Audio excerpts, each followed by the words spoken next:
Ian Fitzgibbon is a writer, director, and actor. He wrote and directed Pat's the Freedom, Spin the Bottle, as well as directed Perrier's Bounty, Moon Boy, and you also might know him as Father Jessup in Father Ted. His new movie, Dark Lies the Island, stars Pat Shortt, Tommy Tiernan, and Moe Dunford, and it's going to be shown in Cineworld on Wednesday, the 27th of February, as part of the Virgin Media Dublin International Film Festival. Really, really interesting guy. Had a great chat with him. I hope you enjoy it. Here it is. I'm here with Ian Fitzgibbon, who Dark Lies the Island will be shown at the Virgin Media Film Festival. Ian, thanks very much for joining me. No worries. This film was based on a book by Kevin Barry, who also wrote a short of yours, Breakfast Wine. Yeah. What's the process like when you're essentially using somebody else's story and translating it into a different medium? How do you differentiate between what works on the page and what will work on the screen? Well, actually, part of the reason why I did a short before the feature film, a short called Breakfast Wine, based on one of Kevin's stories, was precisely that. I wanted to see what the whole process. Well, first of all, I loved the story, but I was also curious to see what the process would be like with Kevin. So it was a really useful exercise. So we shot that over 3 days, and we got Dylan Moran to star in it with Pat Shortt, and it got quite a bit of success, that short. Actually won a few prizes, and it sort of gave us the confidence and the platform to go on and then contemplate doing a feature together. So that's kind of, to answer your question, that kind of was a trial really in terms of seeing how his writing could translate to screen. But you know, if you look at his writing and his stories, really what stands out about them, to me anyway, is he's got such a strong sense of who people are and what their voices might be, and it's a very distinct ear that Kevin has. You know, he presents us with kind of familiar tropes of Irish stories, like small rural life, you know, isolated figures living on farms, and many things that we've seen before, but I think he has a pretty unique sensibility. I described it really as looking at postcards that seem very familiar, then dropping, I don't know, I've never done drugs, but a tab of acid or something, and then flipping the postcard and seeing what's underneath that postcard, you know, what lurks beneath the surface. And he's very good at that, I think, and he has a very strong sense of a slightly, I would say, dystopian view of the world. But the characters that he explores are full of anxieties and mental health issues and isolation and all sorts of things that would be familiar maybe to people living in small town life in you know, the Midlands of Ireland. That does, and the trailer for that, it kind of, I know, not to compare it to other people's work, but it reminds me a lot of Blood Simple. That sort of, like, everything appears normal on the surface, but there's something just really sinister bubbling away there.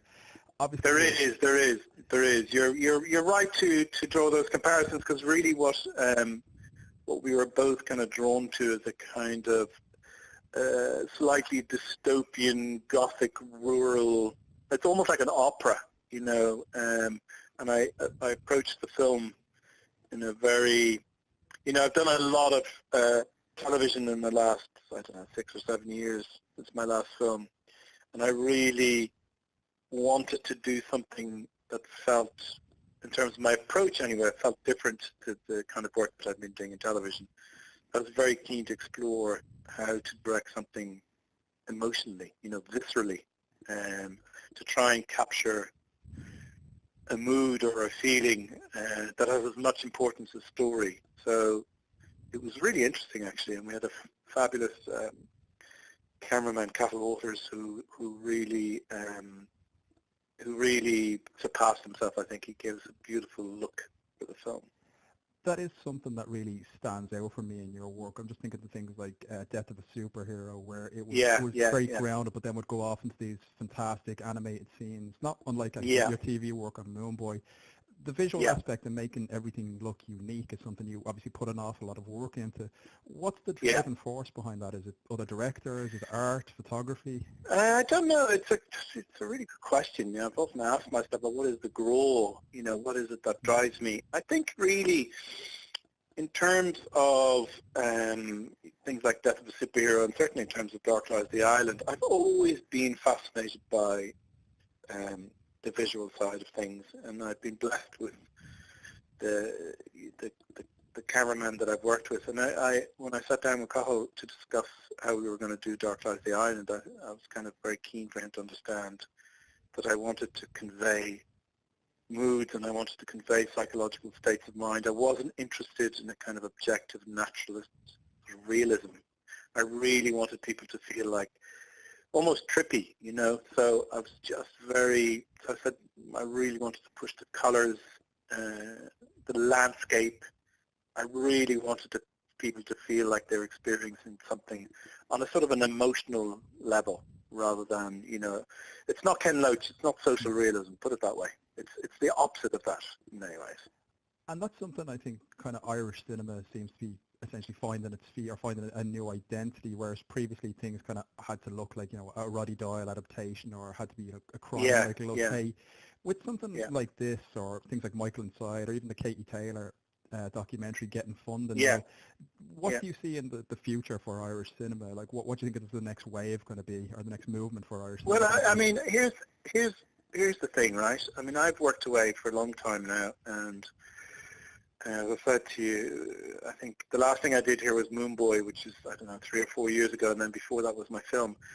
So what really, really excited me was to discover this whole new crop of actors who I just thought were incredible. You know, people like Moe Dunford, Peter Coonan, Charlie Murphy. They are absolutely, I mean, if you leave aside Tommy Tiernan and Pat Shortt, who we all know, they're fabulous actors. And, you know, Cahill's a cameraman that I'd never worked before, who's done a lot of stuff here. But what it feels like to me is that there's an awful lot of talent in this country. And it's not just that they're talented, but they know what they're doing. They're very professional. They can do it on the world stage. And they're bringing all those skills to bear here, you know. So I feel like it can only be good for Irish cinema that there's so much going on of quality. And I feel like that in terms of looking ahead, things can only get better. You know, technology, it's technology in terms of filmmaking has become so much more accessible, so much more. I mean, anybody can go out and shoot a film. Steven Soderbergh shot a film on an iPhone. Yeah, so you know there's limitless possibilities, but I think really the key thing is the writing, is the script, is the story, is to say, well, are these stories worth telling? Never mind, you know, the technological side of it. So my very first, what I was very first kind of drawn to, what inspired me was Kevin's writing, and that's really where all this began. And I feel that on that side as well, there's a lot going on in Ireland in terms of writing talent and novelists, and you know, there's a real sense, I think, of people delivering really, really good work. And that's something I think you really have a great eye for, is talent. Like actors like Thomas Sanger, Andy Serkis, Cillian Murphy, and now Moe Dunford for me is kind of leading the wave of this, you know, the next crop of Irish talent, people like Dermot Noyes and Charlie Kelly. What do you think, what was he like to work with, and what is the difference do you see between, you know, 10 years ago, 15 years ago, working with people like Cillian Murphy and now working with people like Moe who've had... Well, I think what's happened is that there's an awful lot more filmmaking going on. So people like Cillian, who are wonderful actors, would have been one of the few, I think. And now what I feel is that there's a whole generation of actors who sort of grown up in film. So Moe, you know, Moe does so many films because he's so great. And Peter Coonan's the same. I mean, he was wonderful in Love Hate. Charlie Murphy is an amazing actress. She does so much work in the UK, and I think there's a sense of, I mean, they might dispute that because they're actors and might say, well, hang on a second, you know, I'm out of work half the year. But my sense of it is that there's a lot more, certainly camera opportunities around than there were when I was when I was a young actor. You know, I started out as an actor. So when there was a film going on in Ireland, sure, it was headline news. Whereas now, you know, it's still news, but I think it's much more accepted that there is a sort of, it's a small film industry, but there is an industry there. There are people who consistently work and who are consistently on sets, and I think shows like, you know, Vikings and The Tudors and, you know, I think Penny Dreadful, all those shows that shot here, Game of Thrones, that's made a lot of careers here. You know, there's a lot of people on the crew side who have gained huge experience to a very high standard. And I've worked a lot in America and I've worked a lot in the UK. And honestly, I think we stand with the best of them. We really do. I think in terms of our crews, how fast they are, how efficient they are, how resourceful they are, and the standards of their work, I think, you know, it's up there with anybody's, I think. The only difference very often is budgets. Yeah, and just on that as well, you gave the current Doctor Who, Jodie Whittaker, one of her first roles in Perrier's Bounty. Yeah. What is it that you look for when you're meeting an actor, like aside from their previous work? Like what intangibles do you look for that they can bring to a role that, you know, maybe other people don't? Well, you said it, it's intangible. So when Jodie came on for Perrier's Bounty, the moment she hit the room, you just know there's a thing going on. I don't know, what is this, charisma? Is this stardust? I mean, who knows? It's a bit like, you know, I did the series years ago with Michael Hatton called Paths to Freedom, and he played a character called Rats. And the moment he put on the costume, you just thought, well, nobody else can play this, you know. So what is that? I don't know. It's a sort of an instinct, I guess. An instinct and a quality that, as you say, is indefinable. But I guess it's almost like a chemistry as well. It's a chemistry test. It's how you react to that person. And really, I think the happiest accident is when the chemistry between the actors is right. Then you just go, wow, you hit pay dirt then, you know, when you see two actors who are just kind of really responding to each other, can make space with each other, and that's invaluable as well, you know. But that also very often is luck, because sometimes the actors don't even meet until the first day of rehearsal, so it's very hard, you know. Yeah, and on that, so sorry, go ahead. No. I was gonna say I did a pilot in America recently, and we did chemistry reads for, I don't know, it must have been 3 weeks, you know, getting couples in, and we auditioned them, we screen tested them, we did other screen tests, and even at the end of that process, we weren't sure, you know. So I think some of it is luck, you know, because so much of filmmaking is compromise, and so much of it is aspiration meeting reality. So at that stage, when you're on the deck, when you're on the floor, when you're actually shooting the thing, is really sometimes when you actually find out whether you've made the right call or not, you know. So it's a tough thing to get right, I think.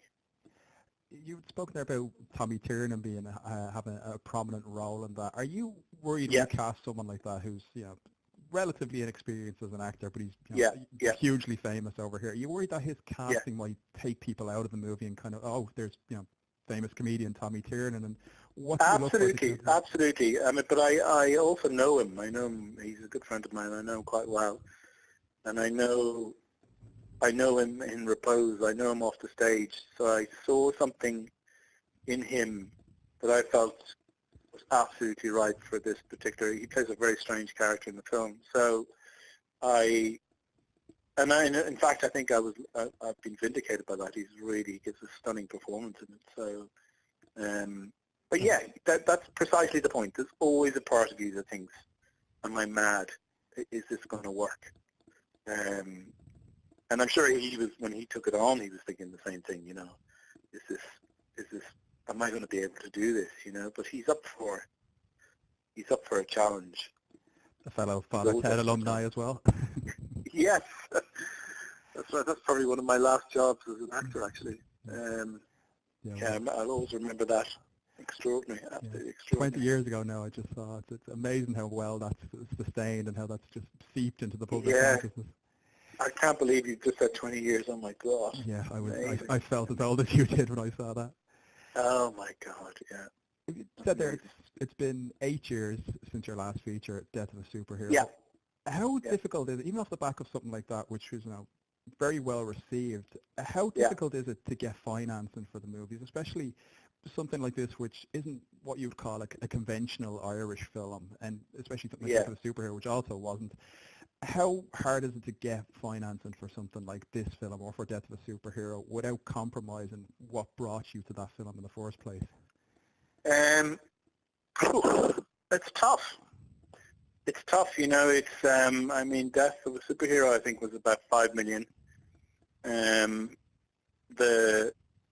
Dark Lies of the Island is only about 2 million, maybe a bit less than that. But it's still, it's still very tough to get something like that off the ground, and you have to be very patient as a filmmaker, and you have to be ready for many setbacks. But I don't think making a film should be easy. It's kind of a huge privilege. So you should have to work for it, and you should make sure that that if you're going to dive in, that you're going to give it everything you've got. So it sort of tests your commitment trying to get these things off the ground. But the moment I read Kevin's stuff, I knew I had a grow for it. I knew that here was something that I felt was different. Here was something that I felt had a freshness about it. Even though on the surface it feels very familiar, it just has this sort of, he's got such a unique take on things, and he's got such a great dark humor about him as well that I completely relate to. That for me, it's kind of irresistible. Of course I would want to do it. So to answer your question, it's very difficult to raise money for films, but and hopefully I'll get to do more. But they take a big chunk of your time away from you. Just like we've talked about how difficult it is getting the film made, another huge hurdle, especially in this country, I think, is trying to get your film seen as well. How important are things like the Virgin Media Festival or things like the IFI? Like there's a huge, superhero or a blockbuster film being released every week. Well, there you have it. There you have it. There is exactly the problem. Nobody asked me to make this film. So to find an audience is a whole new challenge. I mean, I know obviously there's Netflix and Amazon, and there's lots of people who could buy it, and it would get shown on your computer. But the window for these sorts of films are so narrow in terms of theatrical release that is a challenge. I mean, it's great that they have lives on platforms elsewhere after that, or even if that's their only life. But there's something very gratifying about, like, for example, our screening for the Dublin Film Festival sold out. There'll be 400 people there, and you're thinking, well, that'll probably be one of the few occasions when it plays into a really large cinema where it'll be packed. Because I know Tommy and Pat Shortt are known, have a certain amount of celebrity in Ireland, but really there's nothing to hang it on in terms of marketing, except that it's a really good, I say for myself, good night's entertainment. It's dark, it's strange, it's funny, it's also tragic. What you're asking there is, well, that's always going to be the ongoing battle. But even, I've just come back from LA, and I went to so many meetings where people were talking about shows that I hadn't seen, and then I was talking about shows that they hadn't seen, and they hadn't seen them, and they were on their own platforms. So I went to see somebody at Netflix, and I said, have you seen, I think it was a show called Dark, a German show that I really liked. She said, I've never heard of it. And I said, well, it's on your platform, it's on Netflix. So you're really looking at such a kind of fractured audience that so much stuff, it just goes unnoticed. Like I watched a French show called The Bureau. I never heard of it. Somebody mentioned it to me, and it was a huge hit in France. And I watched 4 seasons of it, I think, in as many days almost, because I loved it. But I wasn't even aware of it.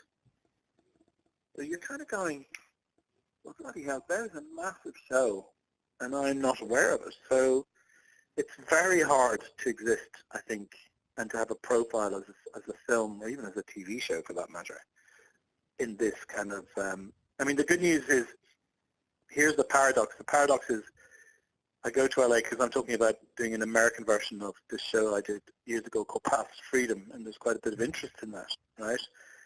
So you're going around all these places, and maybe 20 years ago I would have had 5 places to go around. But now I've got Amazon, Netflix, Apple, Disney are going to have a new platform, Hulu, and then there's all the cable channels, which is another 10, I think.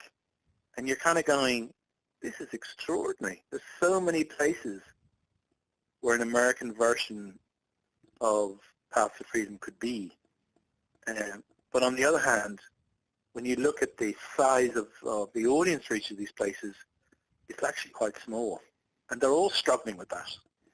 Do you think that's where the future for things like, you know, the kind of the smaller Irish films are for? Because if you look at something like Roma the other night, which won the BAFTA, was a Netflix film. Like a film like Roma would be kind of doing the festival scene and wouldn't find as big an audience as it did on Netflix, and maybe you wouldn't have got the awards love that it did. Yeah. Do you think that's the future for where Irish films should be going, or a platform they should be going, or do you think, you know, the cinema essentially? Well, I think they are. I know Irish films go on Netflix. I can't remember which ones, but I know they are because I've seen them. And you know, Netflix would argue, well, we'll pay you good money for it. It'll reach an audience. We probably won't be able to tell you how much of an audience, but it will reach an audience, and it will exist. You know, so. In terms of the cinema, I'd say if you looked at the releases of Irish films, I'm sure that they haven't, you know, I'm sure there's an odd exception, but I'm sure that they don't make very much at the box office. So yeah, I think that's probably where things are headed. You know, there'll be the one hit a year that will break out of that, but that'll be very much the exception. It'll really be about, oh, it's on Amazon, it's on Netflix. It's, you know, like half the TV stuff I've done is on Netflix now, you know, so I think that's the way it's headed. You're saying there about Paths to Freedom and trying to get an American version of that. That and Spin the Bottle was the last ones that you wrote yourself and directed yourself. That's right. Is that something where you'd see your future going forward, or is that what's next for you, or are you happy adapting other people's works, or working still with Kevin again? No, I just got so busy as a TV director. You know, to write you need time. You need to set aside time, and I think if this American version were to get off the ground, then I would be involved in recreating that version of it. And Michael might be involved, in fact. But yeah, I mean, it's something that I'd like to get back to. I just really have had it's just very hard to find time when you're directing. You know, if I direct a UK TV show, that's 6 months of my life. And the pilot that I did in America last year was nearly 10 weeks of my life. You know, it's just very time consuming. To try and find time then to flog your own stuff is a challenge. Well, certainly for me, because I'm not good at doing 2 things at once. I should be, but I'm not. Yeah. What's next then for you? Would you rather follow down the well, there's a couple of things. There's a couple of things that I directed a pilot last year for the Beeb, which got picked up, and I've just done another comedy with Dylan Moran again for the BBC, which we'll find out if it goes to series in the next few weeks. I'd love to do that because I really love the scripts, and we've cast a really great comic actress opposite him, and we had great fun shooting it. So hopefully I'll be doing that, and hopefully I'll be getting the Paths to Freedom, the US version, up and running in the next kind of year or so. I'm really looking forward to that. I hope it takes off. I'm a huge fan of the original series and of Spin the Bottle as well. Oh, thank you. Fitzgibbon, thank you very much for joining me today. No worries. Thanks very much for having me. Cheers. Thanks. Okay, bye.